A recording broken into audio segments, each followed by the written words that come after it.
Ending the blame game between the state and federal governments over the health system was one of Labor's key federal election promises. Today, its Health and Hospitals Reform Commission delivered its prescription for the future. The Commonwealth should assume responsibility for all primary healthcare policy and planning. But the report goes even further, giving the government the option of taking over the entire health system.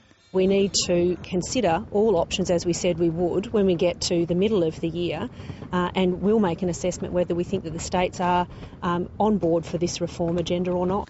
Under the plan, suburban super clinics would be set up where patients could access GPs and a range of allied health services. One of the biggest changes is the establishment of Denticare. The Medicare levy would be increased by 0.75% to ensure all Australians have access to proper dental care. Universal dental schemes have failed all over the world, and that when you have limited government funding that you should target that to disadvantage. Like the Medicare card, every Australian would be issued with an electronic card storing personal information about their health care. What the Commission is proposing is an idea which is clearly about the patient controlling their information. In places where doctors are scarce, nurse practitioners would be able to order diagnostic tests and write referrals and prescriptions.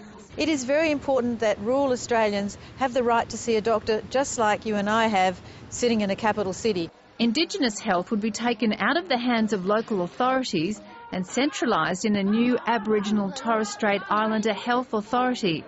The states and territories have cautiously welcomed the report. The key issue here is not who controls what, but making sure that we have the proper resources for patient care and safety in our public hospitals. Running on-the-ground services from Canberra, where you understand the differences between Cape York and Launceston and Perth and Melbourne, is not easy. The Commission will deliver its final report in June. Sophie Scott, ABC News.